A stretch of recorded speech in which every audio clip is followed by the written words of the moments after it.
सभी को नमस्कार। संस्कार भारती द्वारा संस्कृति विमर्श का यह जो कार्यक्रम चला आ रहा है, इसमें हम विभिन्न विषयों के विद्वानों से उनके विचारों से अवगत होते हैं, विशेषकर कला एवं संस्कृति के संदर्भ में।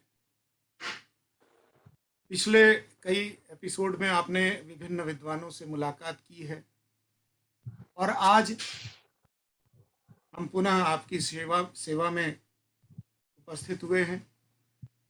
एक ऐसे विद्वान को अपने साथ हमने बुलाया है जिनकी योग्यता का कोई और छोर नहीं है, लेकिन फिर भी उनका एक छोटा सा परिचय आपके सामने रख रहा हूं। आज हमारे साथ जुड़े हैं डॉक्टर प्रमोद कुमार दुबे जी। डॉक्टर प्रमोद जी, आपका बहुत बहुत स्वागत है। नमस्कार। नमस्कार जी। नमस्कार। आपका एक संक्षिप्त परिचय मैं अपने श्रोताओं को, दर्शकों को दे देता हूं। धन्यवाद। प्रोफेसर प्रमोद कुमार जी हिंदी साहित्य के प्रोफेसर हैं। इन्होंने एमए पीएचडी वाराणसी के प्रसिद्ध काशी हिंदू विश्वविद्यालय से किया। शोध कार्य आपने आचार्य हजारी प्रसाद द्विवेदी द्वारा स्थापित लालित्य तत्व पर किया, जिसमें महाकवि कालिदास के शाश्वत सृजनशील सौंदर्य की प्रायोगिक व्याख्या है। आपने अध्यापन कार्य किया है भाषा विभाग एनसीईआरटी तथा एमएसयू वडोदरा गुजरात में भी आपने अध्यापन कार्य किया है। आपने अनेक विषयों पर लेखन और व्याख्यान दिए हैं तथा आपके विषय रहे हैं विविध कलाओं के अंतर संबंध पर कार्य। आपकी कविताओं और कलाकृतियों के अंतर संबंध पर लघु शोध मास कॉम जामिया से वो प्रकाशित हुआ। स्तंभ लेखन आपने किया है नवभारत टाइम्स के लिए, बोलते प्रतीक के लिए, और साथ ही साथ पांचजन्य, रेनेसा, उत्तरा इत्यादि राष्ट्रीय स्तर की पत्र पत्रिकाओं में आपने लेखन कार्य किया है। और विशेष रूप से मैं आज जिस संदर्भ पे हम बात करने वाले हैं उस संदर्भ में भी आपकी उपलब्धि रही है। वैदिक कला सिद्धांत पर अखिल भारतीय विद्वत परिषद वाराणसी ने आपको सम्मानित किया है, जो कि एक बहुत बड़ा सम्मान है। आदरणीय प्रमोद जी का पुनः स्वागत करते हुए मैं ये बताना चाहूँगा कि आज जो हमारा विमर्श होगा वह एक थोड़े कम चर्चित विषय पर होगा और जिसके प्रमोद दुबे जी स्वयं बड़े गहन अध्येता हैं। हमारा आज का विषय है शिवलिंग तथा भारतीय कला। कई लोगों को यह अद्भुत लगेगा सुनकर कि शिवलिंग और भारतीय कलाओं का क्या अंतर संबंध है, किस प्रकार से दोनों जुड़े हुए हैं, और इस दृष्टि से तो कभी किसी ने सोचा भी नहीं होगा। प्रमोद जी से जब मैं बात कर रहा था तो स्वयं मुझको भी लग रहा था कि ये तो अद्भुत विषय है।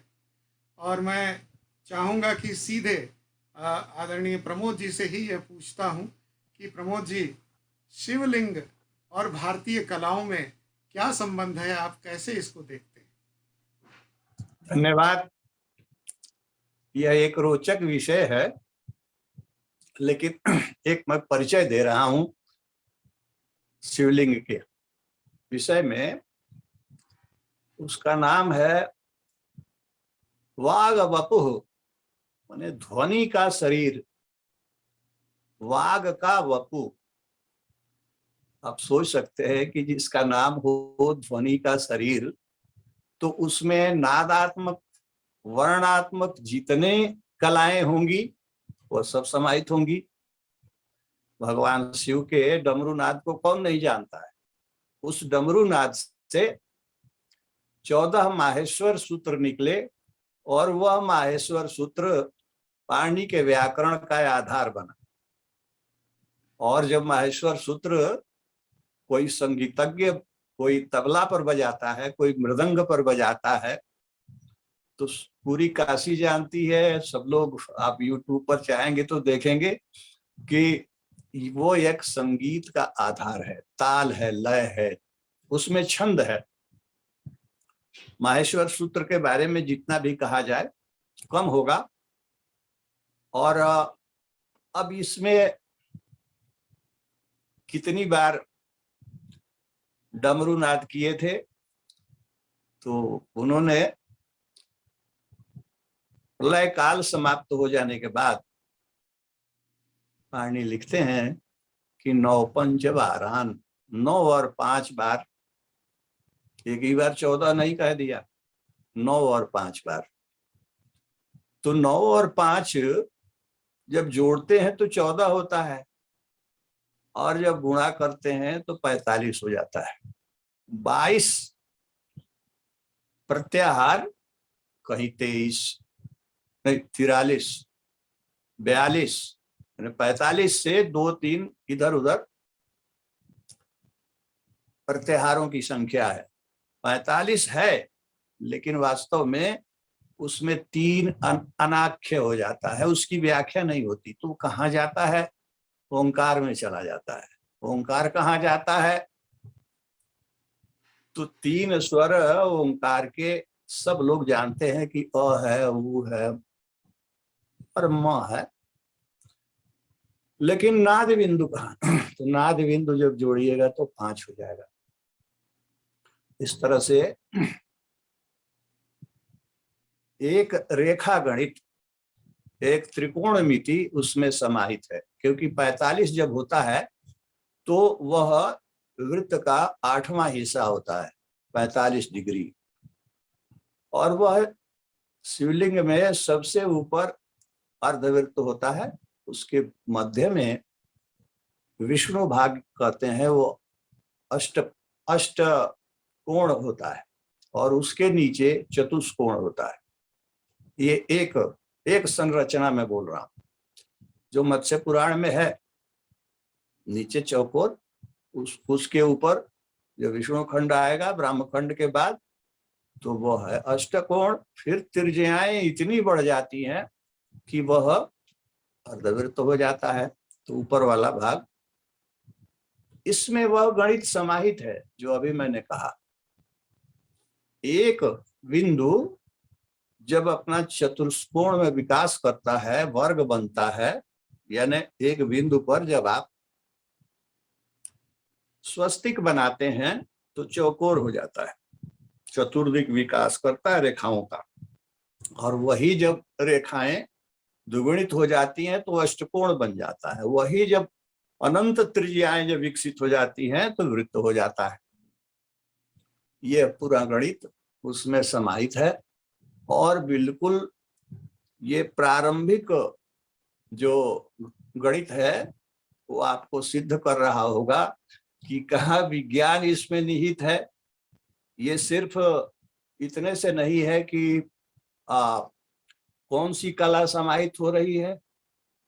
जब ये कहा गया कि आकाश लिंगम मित्यावु पृथ्वी तस्य पीठिका, पृथ्वी तस्य पीठिका आलयम सर्वदेवानाम, 33 कोटि देवता हैं, उन सबका आलय यही है। तो उस समय लीनम लिंगम उच्यते, जिसमें सभी लय हो जाएं, जिससे सभी उत्पन्न हो जाएं, वह यह लिंग है। तो निश्चित रूप से जब आकाश लिंग बनाएंगे तो उसमें सूर्य होगा, चंद्रमा होगा, पृथ्वी होगी, ये तीनों अग्नियां महादेव की के त्रिनेत्र हैं, त्रिलोचन कहा गया। और जो उनकी जो 10 दिशाओं में व्याप्ति है, उसको उसका एक ऊपर वाला हिस्सा 2 खंडों में है, ज्ञान भाग है और कर्म भाग है, यानी बिंब है और प्रतिबिंब है। आप दिन में देखते हैं ना, इसी तरह का 12 घंटे की रात भी है, तो आधे की उपासना होती है, तो उनको पंचानन कहा गया। यह एक विशद विषय है। हमें ये जरूरी है कि स्थापत्य की दृष्टि से, कला की दृष्टि से, छंद की दृष्टि से, संगीत की दृष्टि से शिवलिंग को हम समझें, क्योंकि जब गणित आएगा तो गणित पर आधारित जितने ताल छंद हैं सभी आ जाएंगे। बिना गणित के संगीत नहीं होगा। इसी तरह से जैसे ही गणित का ज्यामितिक प्रयोग होगा, रेखा गणितीय स्वरूप आएगा, तो सारे शिल्प आ जाएंगे। और जैसे ही उसमें प्रकाश रश्मियों की बात होगी तो उसमें समस्त रंग वर्ण आ जाएंगे। तो इसलिए ज्योति का भी शिवलिंग होता है, इसलिए ज्योतिर्लिंग कहा गया। सूर्य जो है वो ज्योतिर्लिंग है, उसकी 12 कलाएं हैं, इसलिए हमारे भारत भूमि में 12 ज्योतिर्लिंग स्थापित किए गए। अब ये एक वास्तव में यह जो एक विषय है, मैं उसको बिल्कुल एक परिचयात्मक ढंग से इसलिए ले चल रहा हूं कि अगर 12 ज्योतिर्लिंग हैं तो उनका ढांचा बताए। तो सूर्य से जितनी एनर्जी निकल रही है, ऊर्जा निकल रही है, उस ऊर्जा को कैसे, भारत तो ऐसे होगा नहीं ना, भारत है, प्रकाश में जो रत होगा वही भारत होगा ना। तो ज्योतिर्लिंग नहीं है, ज्योति के स्तंभ नहीं लगे हुए हैं, तो भारत कैसे होगा। तो ये एक होगा राष्ट्र का विमर्श, राष्ट्र का स्वरूप कैसे बनेगा, यह एक विषय होगा। और फिर एक दूसरा खंड शुरू हो जाएगा। हम लोग फोकस कर रहे हैं, केंद्रित कर रहे हैं यहाँ पर केवल कलाओं पर। तो जैसे भाषा से संबंधित जितनी कलाएं हैं, वह डमरू नाद, उससे निकले हुए प्रत्याहार, माहेश्वर सूत्र, उस पर केंद्रित हो रहा है। उसी में सप्त छंदों के अनुसार सारे छंदों का निर्माण होगा। तो काव्य संबंधी यानी कि शब्द की कलाएं वहां से नियंत्रित होंगी। और गणित की जब बात होगी, संख्याओं की बात होगी, तो वह 9 पंच 12 इससे होगी। ज्योमेट्री की बात होगी, रेखा गणित की तो उससे होगी। इस तरह से विविध कलाएं इसमें समाहित हैं। अब आपसे मैं निवेदन करना चाहूंगा कि इसमें से किस कला को विशेष रूप से विस्तार दिया जाना चाहिए। जी, मैं तो चाहूंगा कि विशेष करके जो चाक्षुष कलाएं हैं, आप स्वयं भी बहुत अच्छे पेंटर हैं, मैं जानता हूँ। और संगीत, चूंकि यह मेरा पसंदीदा विषय है, तो इन दोनों विषयों का शिवलिंग से किस प्रकार से संबंध है, इसका अगर आप थोड़ा सा विस्तार दें तो बहुत हमारे सुंदर, श्रोताओं को बहुत बहुत अच्छा सुंदर है। लगेगा। क्योंकि एक दृश्य है, एक श्रव्य है। जी। देखिए, जब बिंदु से वृत्त का विस्तार होता है, राग मंडल जब आप बनाते हैं, तो व्यास और परिधि दोनों का जो संबंध है वह 7 और 3 का है, आनुपातिक संबंध। यानी मान लीजिए कि अगर हम व्यास 7 मिलीमीटर का हो तो उसकी परिधि 21 मिलीमीटर की होगी। अब ये त्रिशप्त, वेद का त्रिशप्त सिद्धांत है, जो पाई के मान के नाम पर, अचल पद के निर्धारण के नाम पर आधुनिक विज्ञान और गणित में भी प्रचारित है। लेकिन ये त्रिशप्त का जो सिद्धांत है, यह वैदिक सिद्धांत है। और ये 22/7, क्योंकि वह होता ये है कि जब भी 3 और 7 का संबंध बनाते हैं, 7 जब 3 करते हैं, तो कहने के लिए, सुनने के लिए तो होता है कि 22/7, 3 डिसिमल समथिंग हो जाएगा। लेकिन वो 21 और 22 के बीच में होता है, और वही वेरिएट करता है। दशमलव के बाद संख्याएं बढ़ती है। उसका शुद्ध मान निकालने के लिए हजारों बरस से काम हुए हैं, आर्यभट्ट ने किया है। मैंने बहुत एक चुनौतीपूर्ण बात की है क्योंकि जो आधुनिक विज्ञान वाले हैं, गणित वाले हैं, उन लोगों को लगेगा कि ये कौन सी बात हो गई, हम तो इसे अपने आधुनिक गणित में लेते हैं। लेकिन यह वृत्त का सिद्धांत रागमंडल बनाने में भी प्रयुक्त होता है, और यही रागमंडल में 3 सप्तक हैं, मंद्र, मध्यम, तार, 3 सप्तक हैं, 22 श्रुतियां हैं, और हर सप्तक में 7-7 स्वर हैं। अब ये सामवेद का सिद्धांत है, जो आज भी आपके संगीत में पूरी तरह से फल फूल रहा है, इसका लगातार विस्तार हो रहा है, और सामवेद बिल्कुल प्रतिदिन आपके स्वरों से, आपकी बांसुरी से, आपके संगीत से फूट रहा है। ये आत्मा का स्वर है, उस ब्रह्मांड में व्याप्त जो त्रिशब्द है उसका स्वर है। जब ब्रह्म ने बिंदु से अपना विस्तार किया था, आज भी करता है, क्योंकि बिंदु का न तो स्थान है और न तो परिमाण है, न लंबाई है, न चौड़ाई है, कुछ नहीं, वो सर्वव्याप्त है। इसलिए वेद उसको बोला कि पुरुष सेते, पुरुष सेते, मतलब ये जो सर्वव्याप्त ब्रह्म है, ईशावास्य विदम सर्वम, जो सर्वव्याप्त है वो कैसा है, तो बिंदु स्वरूप है, उसने अपना विस्तार किया। हम प्रकृति को चेतन मानते हैं, सजीव मानते हैं, निरंतर इसमें विस्तार होता जा रहा है। तो ये जो दर्शन का पक्ष है, ये को हम बहुश्याम, सर्वात्मक जो ब्रह्म का स्वरूप है, जो अध्यात्म में बार बार कहा जाता है, अद्वैत वेदांत से लेकर सब जगह, वह आपके संगीत में है। वही नाद ब्रह्म है, वही आकार है, अकारो वही सर्वा वाग, एक ही आकार सभी वाग है। अकारः सर्ववागरयः प्रकाशः परमः शिवः, उसको शिव कहा गया। आकार जो है वो शिव है, सर्व जगह, सब सर्वत्र व्याप्त है। वह अशिव नहीं है, क्योंकि वो सर्जक है, सर्व मंगल की भावना उसमें निहित है। यही त्र्यंबक का भी स्वरूप है, क्योंकि वो त्रिधा अपना विस्तार करता है।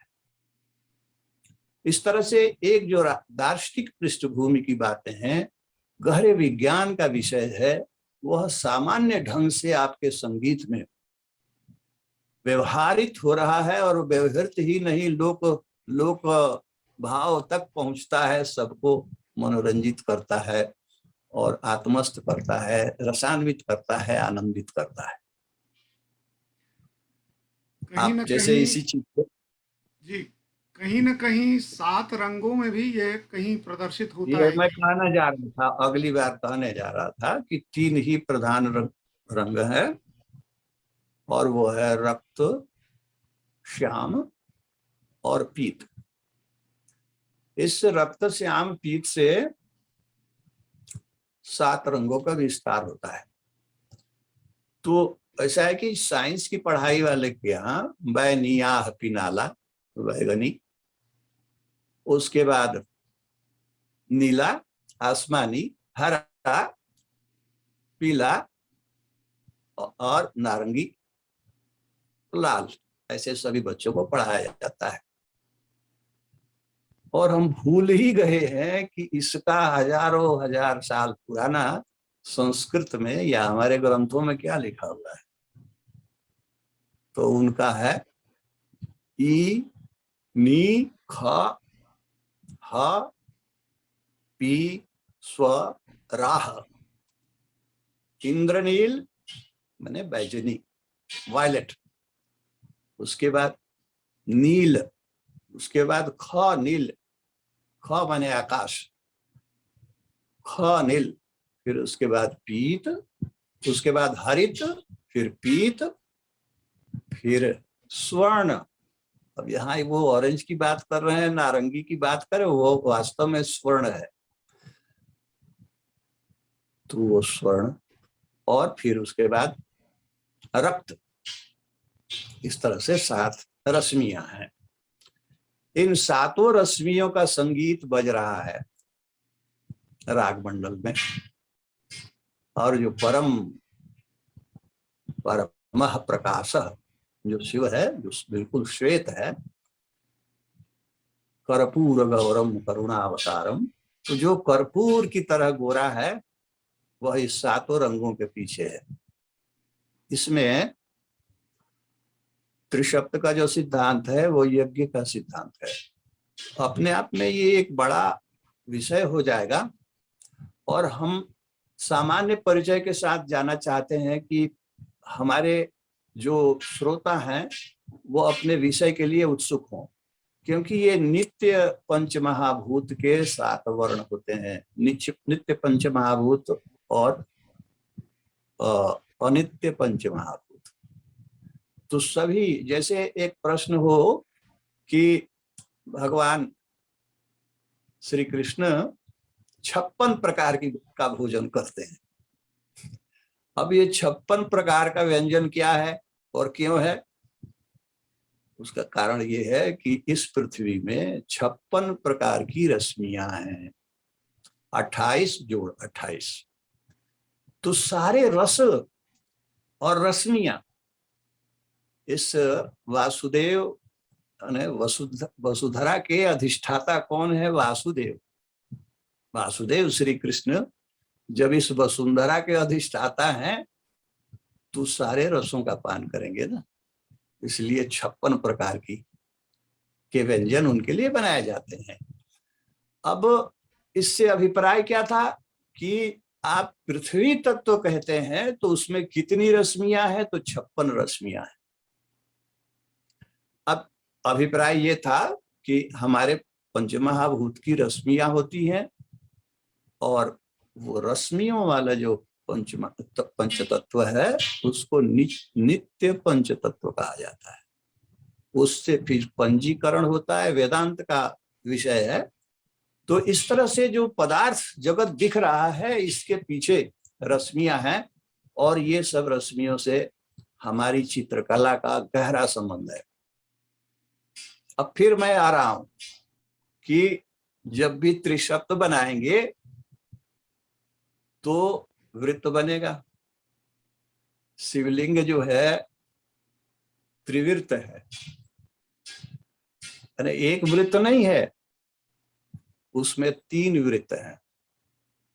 जब 3 वृत्तों को जोड़ा जाएगा तब जाकर वह शिवलिंग बनेगा। अब ये सूर्य सिद्धांत का विषय है। आखिर पृथ्वी सूर्य के चारों तरफ घूमती है तो वह दीर्घ वृत्त में क्यों घूमती है? यानी कि या तो बिल्कुल वृत्त में घूमती, सूर्य अगर बिंदु है तो उसके चारों तरफ वृत्त में घूमती तो ठंडी, गर्मी, बरसात ये ऋतुएं नहीं होती। वो सूर्य से दूर हो जाती है, सूर्य के करीब आती है, तो वो इसको दीर्घ वृत्त कहा जाता है। और इसमें एक वृत्त नहीं है, इसके 2 केंद्र हैं, एक नाभि है। तो ये जो है सूर्य सिद्धांत का एक थोड़ा गहन विषय है, और जब भी इस तरह का कोई विषय हो तो केवल वाचिक स्तर पर बोलने से हमारे श्रोताओं को केवल जिज्ञासा ही होगी, लेकिन जैसे ही इसको पावर प्रेजेंटेशन करेंगे, दिखाएंगे, तो आश्चर्य होगा कि अरे ये शिवलिंग पूरे ब्रह्मांड की उस गति को चिन्हित करता है, प्रतीकित करता है। तो त्रिवृत्त होगा। तो इसलिए मैंने जो कहा कि त्रिशब्द और उस पर आधारित वृत्त, और तो शिवलिंग पर आ जाए तो त्रिधा 3 वृत्त होंगे, 360 360 360 जब जोड़ेंगे तो 1080 होगा। पूरे ब्रह्मांड में 10,800 मुहूर्त होते हैं। अब ये महाकाल के स्वरूप में समाहित है। जैसे ही दिग काल की बात करेंगे आप, टाइम स्पेस की बात करेंगे, तो चाहे वो संगीत हो, उसमें राग मंडल बना हो, रागों के विविध स्वरूप बने हो, अथवा पहर के अनुसार आप गायन कर रहे हो कि ये अहिर भैरव गा रहे हैं, ये जो है भैरव का काल खत्म हो गया, ये भैरवी का शुरू हो गया, और इस तरह से तीव्र से तीव्र गति है ना वाले राग शुरू हो जाएंगे, चंचल राग शुरू हो जाएंगे। इस तरह से दिक और काल पर, टाइम और स्पेस पर आपका संगीत आधारित है। उसके जितने भी भाग हैं वह काल पर आधारित हैं, काल पर ही गति आधारित है। इतनी महान वैज्ञानिक संगीत, उसका उत्तराधिकार आप लोगों को, यानी हमारे भारत के मनीषियों को, कला मनीषियों को मिला हुआ है। आप सब उस उत्तराधिकार के ही संवाहक हैं। और ये सब कुछ उसी त्रिशब्द पर आधारित है, जिसका एक उपास्य विग्रह, एक उपासना के लिए भावपूर्ण ढंग से विग्रह बनाया गया है। क्योंकि इतना बड़ा ब्रह्मांड, इतना बड़ा ज्ञान, सारे वेद सांस प्रश्वास की तरह, महादेव के सांस प्रश्वास की तरह है। इतना कुछ विषय हम एक अपने उस शिवलिंग से उपासित करते हैं। उसके सिर्फ एक रूप विधान पर कि इसका विधान कैसे हुआ, शिवलिंग का शिल्प विधान, यह लेख अभी छप रहा होगा या छप चुका होगा ललित कला एकेडमी की उस जो पत्रिका है, उसमें समकालीन कला में छप रहा होगा। एक उसके शिल्प विधान पर यह काम किया गया। आप जानते हैं कि भगवान शिव के विविध रूपों से हम ज्ञान की उपासना करते हैं। संगीत के लिए, नृत्य के लिए नटराज हैं। आयुर्वेद के लिए आपके वैद्यनाथ हैं, जीवेश्वर जिनको कहा जाता है। फिर ज्योतिष, इन विषयों के लिए महाकाल हैं, उज्जैन में बैठे हुए महाकालेश्वर। वेद का जो ज्ञान है, विश्वात्मा सूर्य के केंद्र पर वेद का ज्ञान होता है। इसलिए विश्वनाथ की काशी वह जो है वेद भूमि है, वेद के ज्ञान के लिए।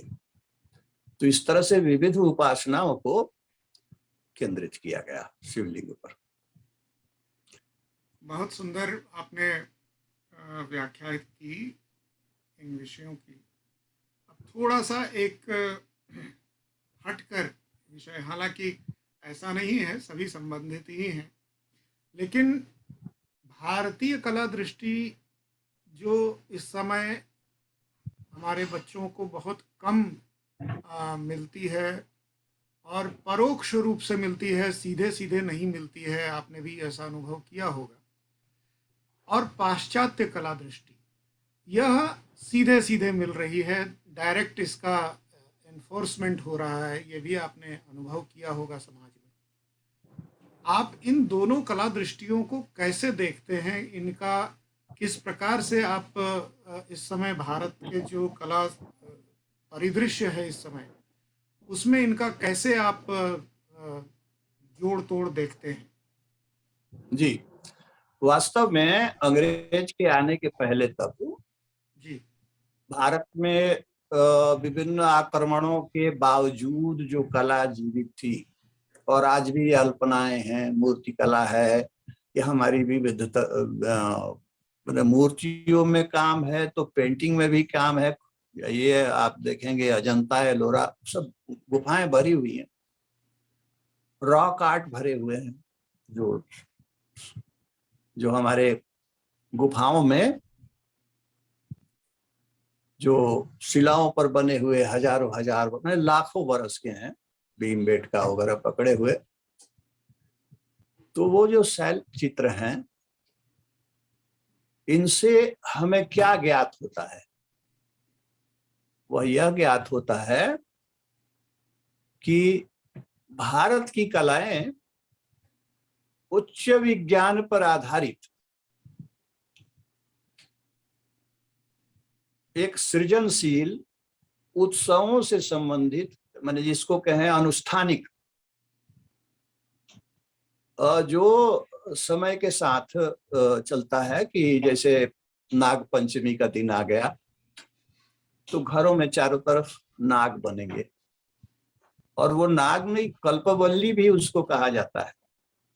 तो एक एक देखिएगा तरंग की तरह बनाया जाता है, वही नाग कह दिया जाता है। तो नाग का क्या है कि इस ब्रह्मांड में जो अभिजीत है वह नाग की तरह ही है।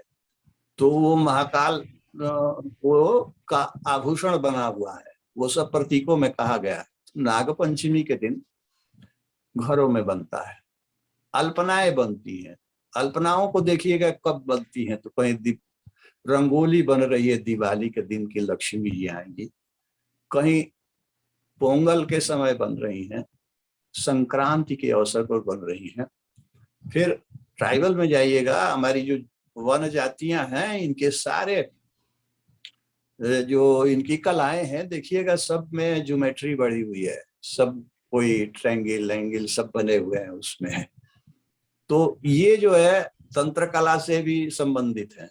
तो हमारा पूरा कार्य जो था वह वैदिक, जो वेदी है, वेदी की कला, जैसे सर्वतोभद्र है, वेदियां कैसे बनाई जाती है, तो वो जो है ग्राफिक आर्ट है, तो वो सब चीजें चली आ रही थी। और शास्त्रों में चेहरे का चित्र बनाना, इसको निंदित, छोटा माना जाता है। माने किसी का आकार बनाना, किसी का पुतला बनाना, इसको महत्व नहीं दिया जाता था प्रतीकों को, क्योंकि ये आत्मावादी देश है। शरीर आज मोटा है, कल पतला होगा, तो उसका कोई मतलब नहीं, उसका आत्मभाव क्या है। तो चूंकि एक विज्ञान संपन्न राष्ट्र था, इसलिए वह स्थूल कला पर ज्यादा केंद्रित नहीं था। लेकिन जो ग्रीक आर्ट विकसित हुआ, मैकलेंजेलो उसका क्लाइमेक्स है, तो वह अनुकृति है। अनुकृति से किसी चीज को देखेंगे, उसका अनुकरण करेंगे, तो कितना अच्छा अनुकरण कर रहे हैं आप, वही वो कला हो गई। तो मॉडल बेस्ड कला बन रही है, स्थूल कला। कालांतर में ऐसा हुआ कि जब फोटोग्राफी विकसित हो गई, तो समस्या ये हुई कि जिसको वो वर्षों में एक लियोनार्डो डा विंची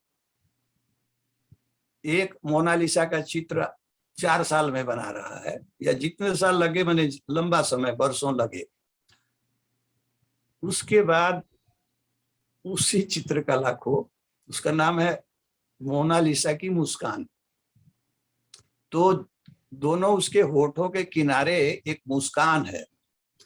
इसको हमारी भाषा में, मैंने हमारे सौंदर्य दृष्टि में आपको मैं महाभारत वेद व्यास की शब्दावली बता रहा हूं। उन्होंने कहा सूचि स्मिता।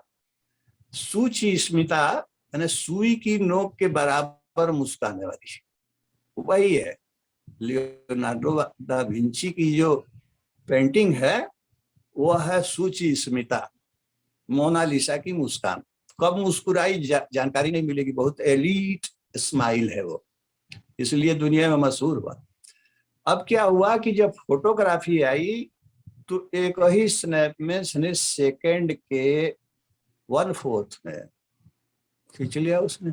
अब 4 बार उसका काम एक ही सेकंड में खींच लिया। वह कला धीरे धीरे धीरे धीरे व्यर्थ होने लगी। फिर मॉडर्न आर्ट की शुरुआत हुई, और उनकी यात्रा जो है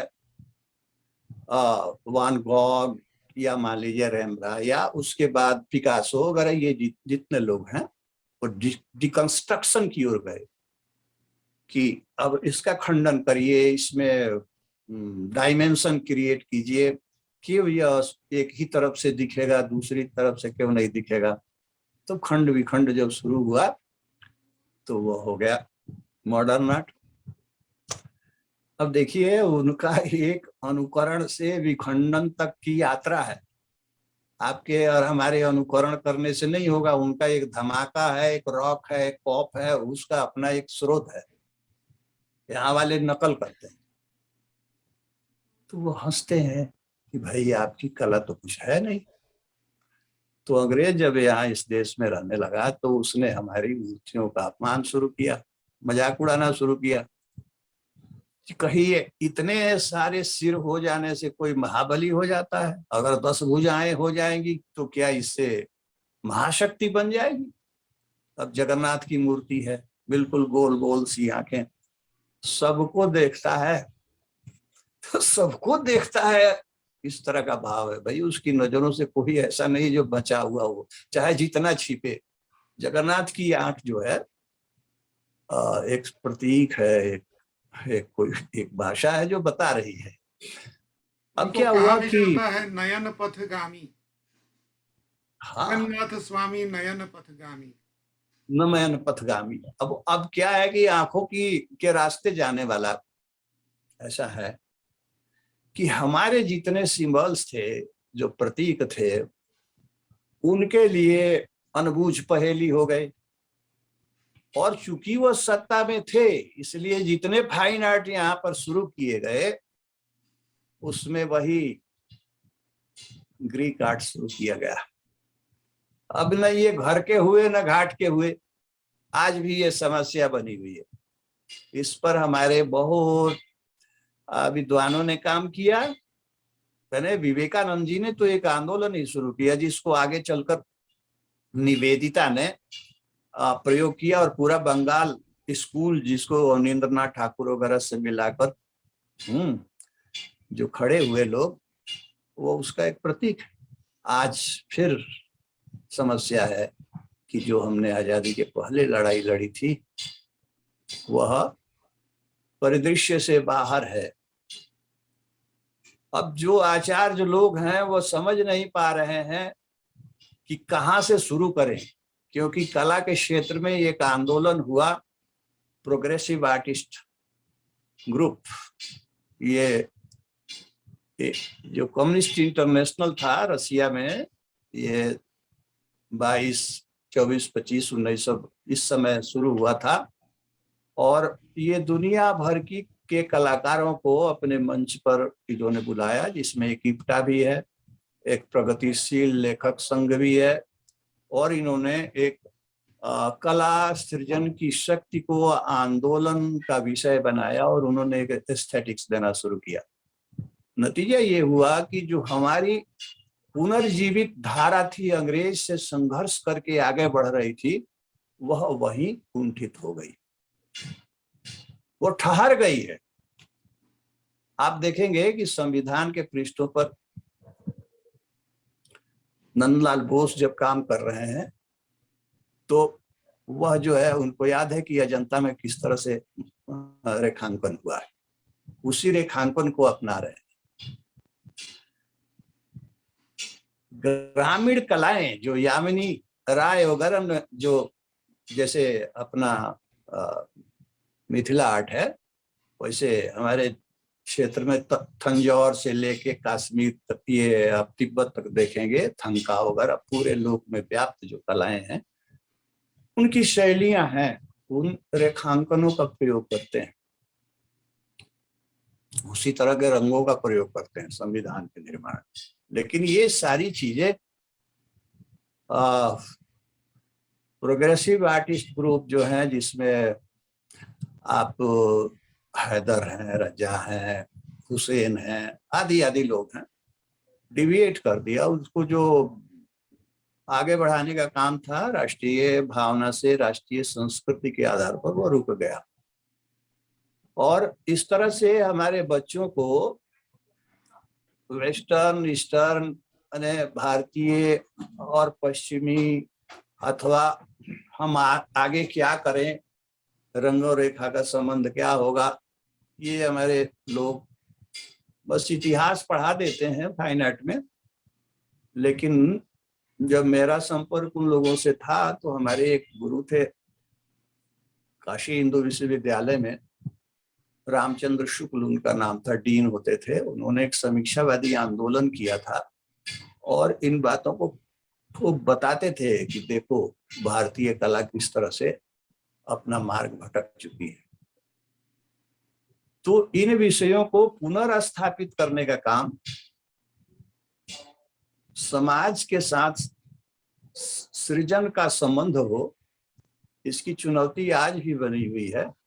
आज भी हमारी मूर्तियां, हमारी कला एक चौराहे पर खड़ी है अपना मार्ग तय करने के लिए। और एक बड़ी चुनौती इसमें जब लोग शुरू कर रहे हैं कि शिवलिंग ये है, ये मूर्ति ऐसे है, खजुराहो यह है, किसी को ये नहीं 64 कलाएं कैसे बनती हैं ये विषय है। और आप जब देखेंगे तो इसमें बाइनरी यानी द्वि संख्या पद्धति मिलेगी, 4 से 8, 8 से 16, 8 से 32, 32 से 64। ये गणित है जो आज भी आप अपने कंप्यूटर पर खेल रहे हैं। ये इसी से वेदी बनती है और इसी से ग्राफिक आर्ट बनता है। जैसे ताल है, छंद है, ये सब वैसे ही है आज भी, बस माध्यम बदला हुआ है। तो एक बड़ी चुनौती है कि हम अपनी कला को विश्व स्तर पर पुनर्स्थापित करने के लिए विचार करें। और भारतीय कला हमेशा हमेशा विज्ञान परक है, अनुकृति नहीं है।